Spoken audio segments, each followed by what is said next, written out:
Magandang araw po sa lahat. Ito pa rin po si Teacher Bong para po sa ating Turo. Ang ating pong asignatura, Araling Palipunan 6th, Quarter 1, Week 6th.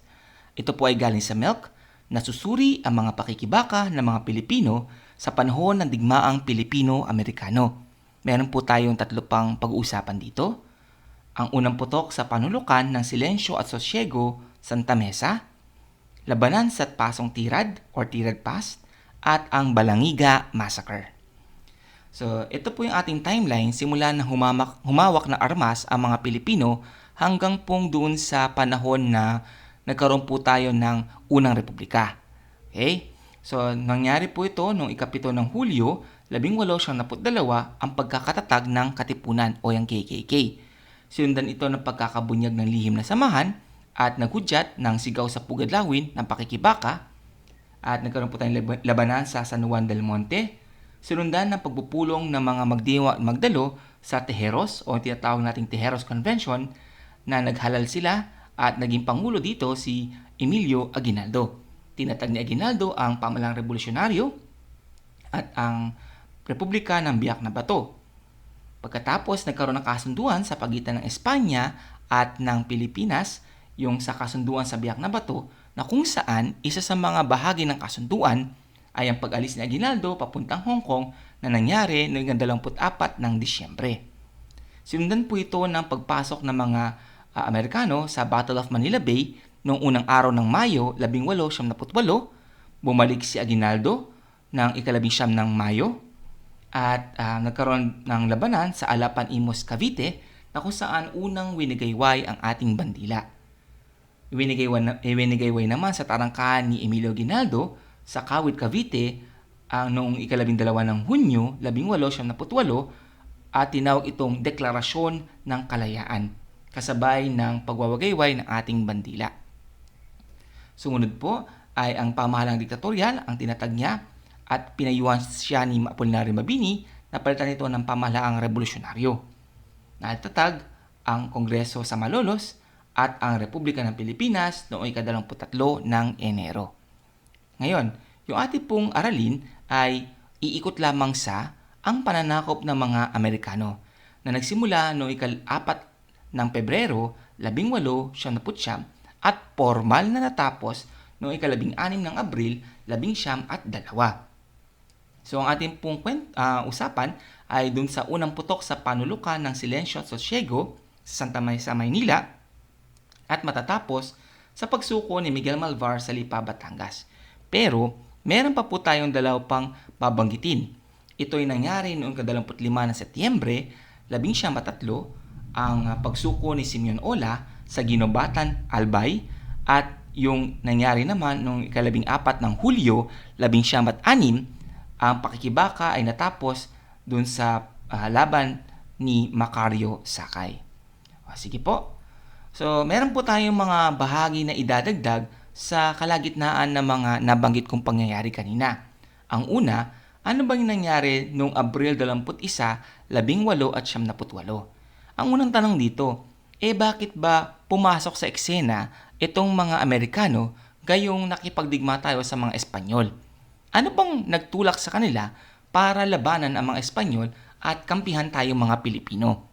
Para sagutin po yung tanong na yan, meron po tayo dito na meron po tayong konting bahagi para dyan, no? At yung susunod po na dalawa pandagdag na bahagi ng kwento sa pagitan ng pamahalaang revolusyonaryo at saka po yung sa Kongreso sa Malolos, yung nangyari po sa Agosto 13, 1878 at yung nangyari sa pagitan ng Setyembre at Enero, yung ika-10 ng Disyembre 1878. So unang sagot, bakit ba napasama sa digmaan ang mga Amerikano laban sa mga Espanyol? Kasi po noong ika-21 ng Abril 1878, nagdeklara ng pakikidigma ang Amerika sa Espanya. Ang unang tanong, bakit? Ano ang nagtulak sa mga Amerikano na labanan ang mga Espanyol? Ito po ay ang tinatawag nating digmaang Espanyol-Amerikano. Ang pinaka naging isa sa mga rason po dito ay ang pagsabog ng USS Maine, isang second-rate cruiser.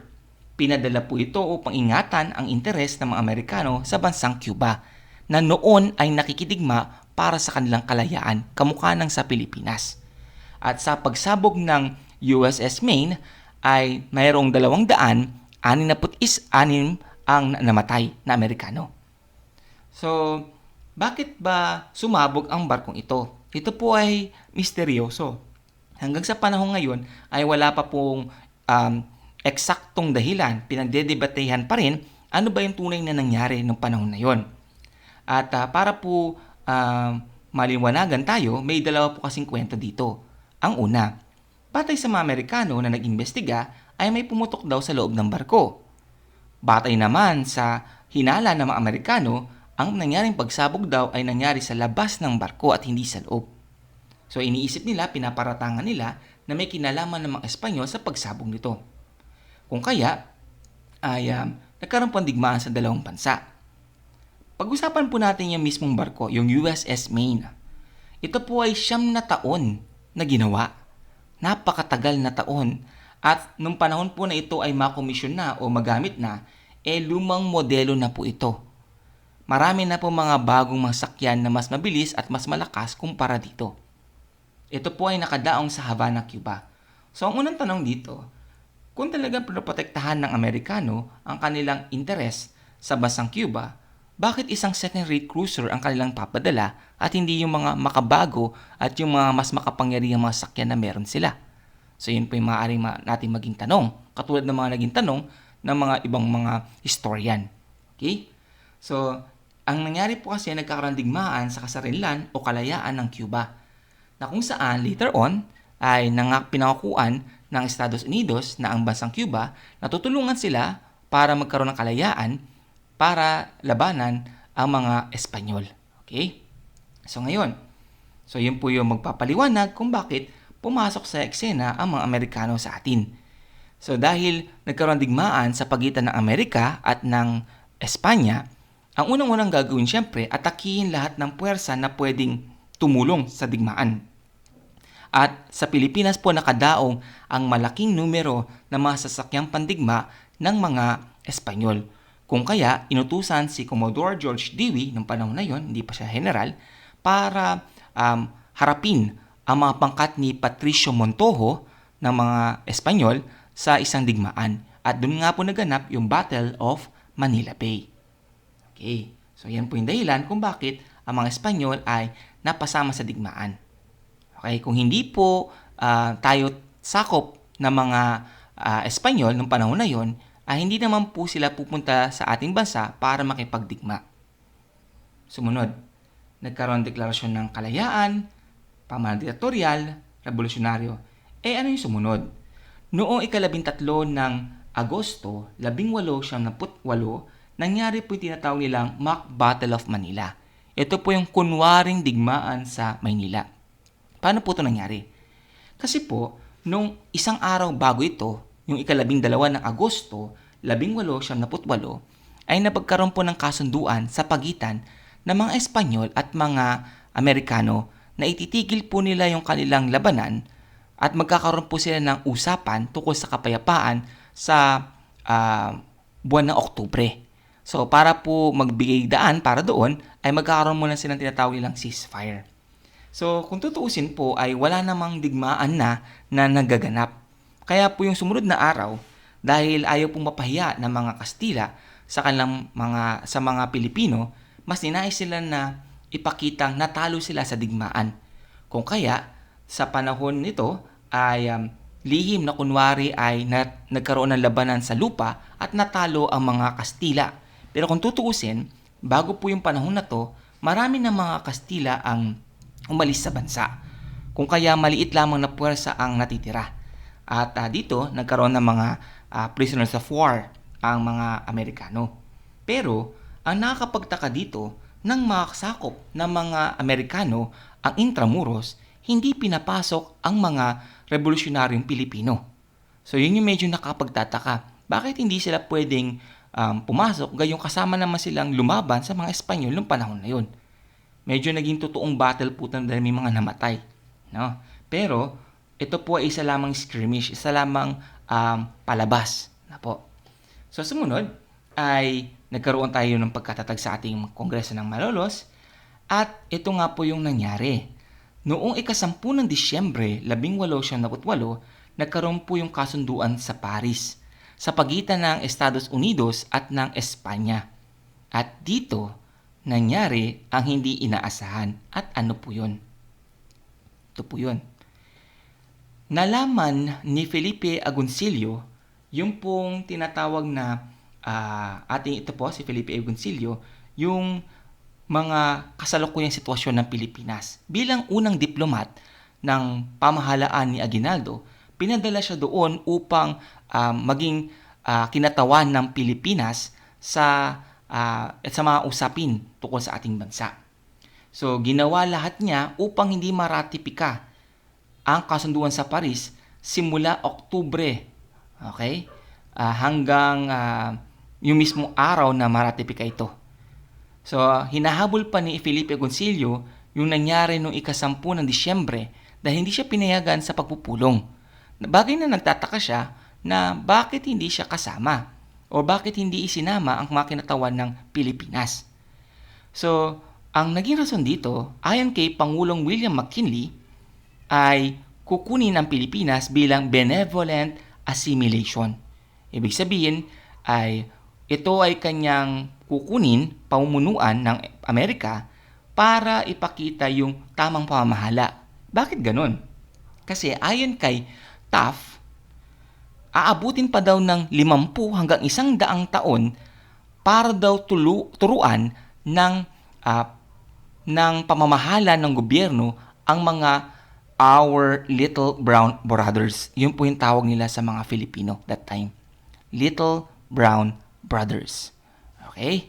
So, baka FYI lang po, ang ating pong republika noong Enero 23 ay ang kauna-unahang republika dito sa Asya. Kung kaya, yun po yung pinipil ni Felipe Agoncillo na kaya po na magtatag ng Pilipino ng kanyang republika. Kung kaya niyang pamunuan ng kanyang sarili.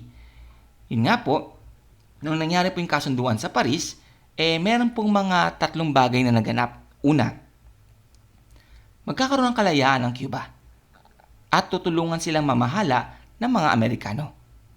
Sumunod, ipinambayad ang Puerto Rico at Guam na nagkakahalaga ng $200 milyong para yun po yung daños perwisyo sa nangyaring digmaan. So, ibinenta ng Espanya ito mga to. At binili ang Pilipinas ng Amerika sa halagang $20 milyong. Okay po. So, ito po pala si William Howard Taft na nagsabi doon sa tansya niya, aabutin ng 50 hanggang 100 taon bago tayo matutong mamahala sa ating sarili. Ito naman po si Felipe Agoncillo, ang ating diplomat na ginawa lahat para mapigilan ang pagraratipika. Kasi po, sa Kongreso, kapag naratipika na ito at naging tunay na batas na, wala na po tayong magagawa. Yun po yung hinahabol niya. Kasi kasunduan pa lamang yung nangyari sa Paris, pwede pa itong i-null o i-void, tanggalin ng lakas or kapangyarihan. So, pansinin niyo po yung mga flag na meron tayo dito. Ito yung flag ng Philippines. Ito po yung sa Cuba. Ito po yung sa Puerto Rico. Pansinin natin mabuti na medyo may pagkakahawig yung mga bandila, lalo na po ng Puerto Rico at saka ng Cuba. Okay? Yung sa atin naman po yung pagkakaroon din ng tatsulok, no? Halos pare-pare sa parting yon.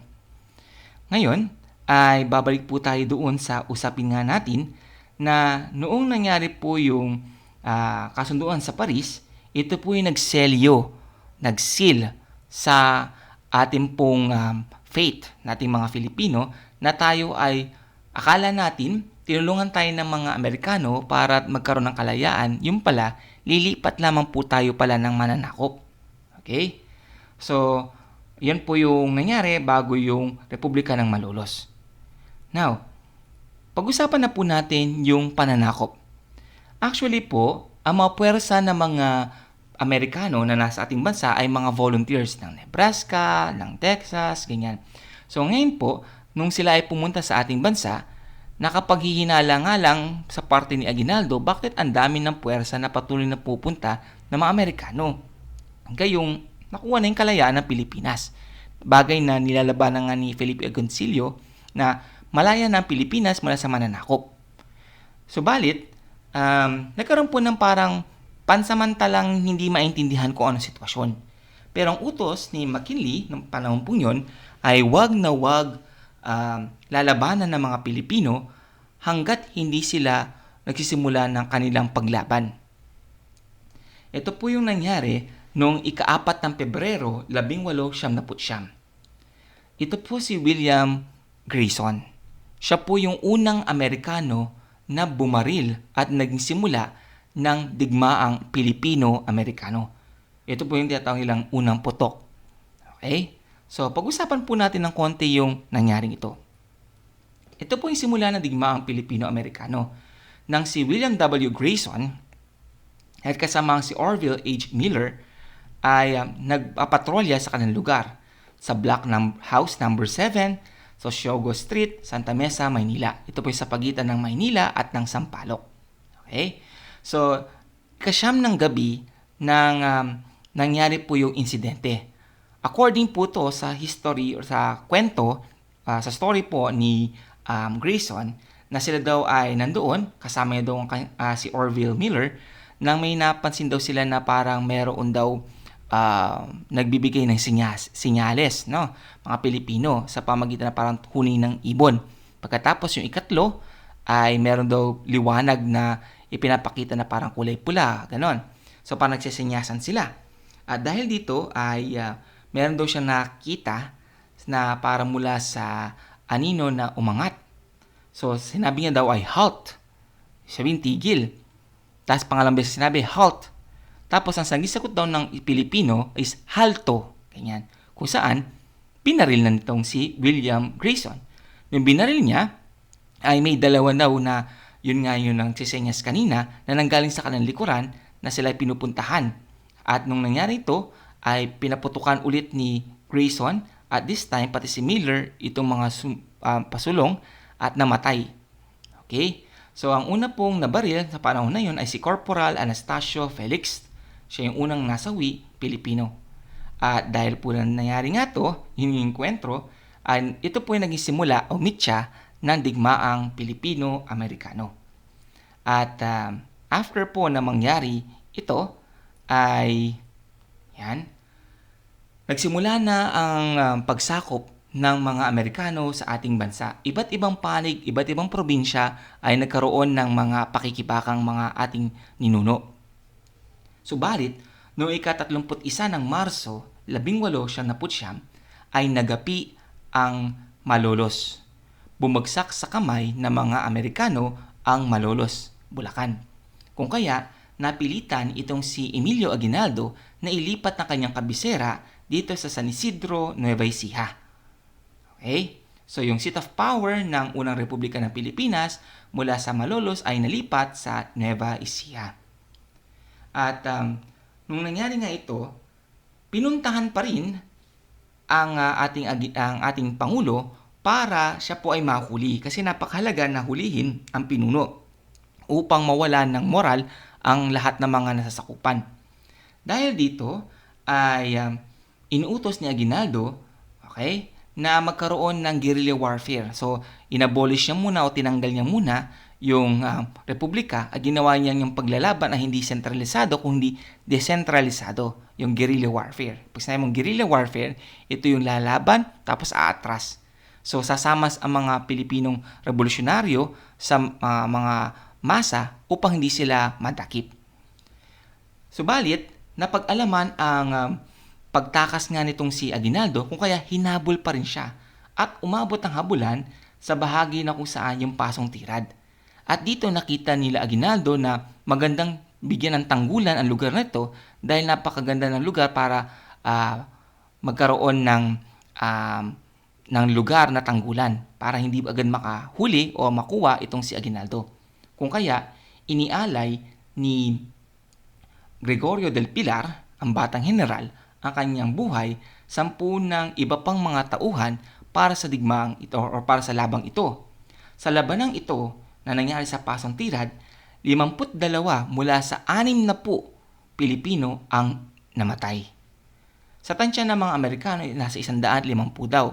Pero sa pagkakalista, 6 na po ang mga naiwan doon para ipagtanggol yung pagtakas ni Aguinaldo. Okay? So, sabi nga nila, ito daw si Gregorio del Pilar ang pinakabatang general. Pero po, hindi po yung totoo. Si Gregorio del Pilar ay 22 taong gulang nang ginawad siya ng titulong general.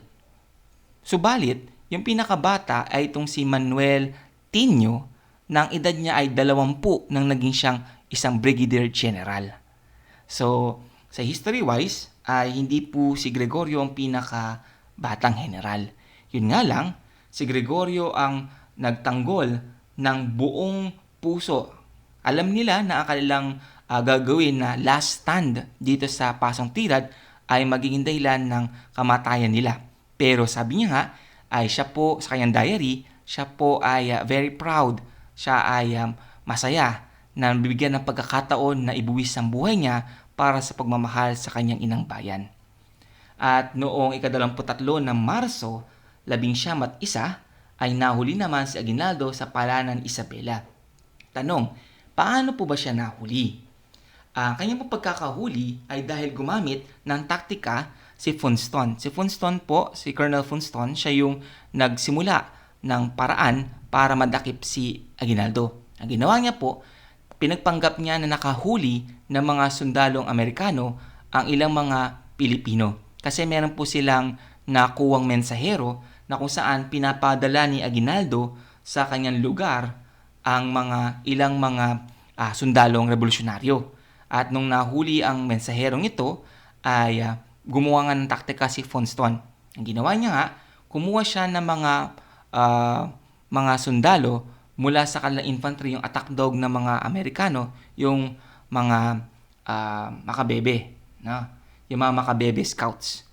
So, yung mga Makabebe Scouts, may long history po ito kung bakit sila ay kasama ng mga Amerikano, sumumpo sila ng katapatan sa mga Amerikano. Meron po rin kwento ito. Ang kwento naman dito ay sila po ay naging kaanib ng mga Kastila that time, sa panahon ng mga Kastila. At even nung panahon po ng digmaan, sila ay nasa panig pa ng mga Kastila out of loyalty. Yun nga lang, nung sila po ay nakita to ng ating mga revolusyonaryo, si Antonio Luna ay nilusob po nila ito at marami po silang pinatay sa Makabebe na naging dahilan kung bakit may galit ang mga taga doon. At sila po ay sinali ng mga Amerikano sa kanilang rango bilang mga Makabebe Scouts. At nagkunwari sila na sila po yung pinadala para tulungan ang puwersa nitong si Aguinaldo sa kanyang himpilan. Kaya po nahuli si Aguinaldo sa palanan Isabela. Now, noong pong ito po yung larawan nila ito po sila noong panahon na hinuli nila si Aguinaldo. Okay? Nangyari naman noong 28 ng Setyembre, 11 ang tinatawag nilang The Balangiga Massacre. So, paano po ito nangyari? 48 sa mga 78 Amerikano ang namatay. At ito po ay nangyari sa Balangiga. So, ano po yung nangyari sa sitwasyon na to? Habang kumakain daw po ang mga Amerikano ay pinatugtog ang kampana na naging hudyat para sa mga katipunero, itong mga revolusyonaryo na lusubin sila dahil nga sa hindi pa sila ready, wala silang dalang armas, at sila po ay pinagtataga o sinaksak ng mga nagpanggap. Yung iba po dito nagpanggap ng mga babae, kung kaya akala nila ay totoong naglilibing sila, pero ang totoo ay sila po ay may mga dalang mga armas sa ilalim ng kanilang mga nililibing o kaya yung kanilang mga damit kunwari. Kasi mga lalaki dito nagpanggap ng mga babae para maitago nila sa saya yung mga armas nila. So sa isang hudyat, nangyari po yung tinatawag nilang massacre. Yun nga lang, ang naging resulta po nito ay nagkaroon ng galit ang mga Amerikano, kung kaya nagkaroon po ng utos mula kay General Smith. Ito po yung utos na ibinigay ni General Smith. So, lakihan lang po natin ng konti. Ang sabi niya sa kanyang utos, okay, I want no prisoners. Sa kanyang general po to sinasabi niya, I wish you to kill and burn. The more you kill and burn, the better it will please me. I want all persons killed who are capable of bearing arms in actual hostilities against the United States. So yan po yung sabi ni General Smith. The interior of Samar must be a howling wilderness. Kaya nga po, nangyari after po ng Balangiga Massacre, ay pinagpapatay lahat ng mga tao dito sa Balangiga mula 10 taon gulang pataas. Okay? Kaya nga po ito ay isa sa mga malagim na kwento ng ating kasaysayan. Matapos po nito, dahil nadakip na tong si Aguinaldo, bago po siya nadakip ay ibinigay naman kay Miguel Malvar ang bago siya nakarating at doon sa Malacañang Palace at siya po ay nanumpa ng pananap ng katapatan sa Amerika, ay ibinigay sa kamay ni Miguel Malvar ang pangunguna sa Republika ng Pilipinas. Subalit, nagtanong nga to si Miguel Malvar, nagpadala siya ng mensahero dito kay Aguinaldo kung ano ba ang gagawin niya ngayong siya ay nadakip na. Ang sabi po ni Aguinaldo, ang kanyang pagpapasya ay nasa sa kanya, kung susuko ba siya o hindi. Kaya nung ika-12 ng Abril, 12 sumuko si General Miguel Malvar sa Lipa, Batangas. So technically speaking, dito na po natapos yung unang Republika ng Pilipinas. Yun nga lang, papaalala ko lamang, noong panahon na nabuwag ang Malolos, ay inutusan ni Aguinaldo ang mga general niya na magkaroon ng guerrilla warfare. Kung kaya ipinagpatuloy ang guerrilla warfare ng ilang mga Pilipinong general. Isa na dito ay si Simeon Ola na sumuko lamang noon Setyembre 25, 1903. Okay, sa Ginobatan, Albay. At ang isa pa ay si Macario Sakay. Si Macario Sakay naman, nung nagtatagpo siya ng Republika ng Katagalugan, noong ika-6 ng Mayo, 1902. Sa kanyang paniniwala, siya po ang naging pangulo ng republikang ito at ito po yung katuglong ng republikang itinatag ni Aguinaldo. Yun nga lang, siya po ay sumuko dahil sinabi sa kanya ng mga Amerikano sa kanyang pagsuko, bibigyan po sila ng pardon or kapatawaran sa kanilang mga nagawa at sila po ay mamumuhay ng payapa. Subalit, noong siya po ay sumuko ni ika-14 ng Hulyo, 1906, ilang araw lamang, sila po ay dinakip sa isang pagtitipon at dito nilitis at hinatulan ng kamatayan. Kung kaya sila po ay binitay. Okay? So yan po yung kung technicality pong pag-uusapan hanggang Hulyo 14, 1906 yung ating pakikidigma sa mga Amerikano. Pero kung pag-uusapan yung katapusan ng Republika ng Pilipinas, ito po ay nagtapos noong ika-16 ng Abril nang sumuko itong si General Miguel Malvar, ang opisyal na naging pinuno matapos si Emilio Aguinaldo. Okay? So, ito po yung ating competency again. Nasusuri ang pakikibaka ng mga Pilipino sa panahon ng digmaang Pilipino-Amerikano. Ito po si Teacher Bong nagsasabing stay home and stay safe. Salamat po.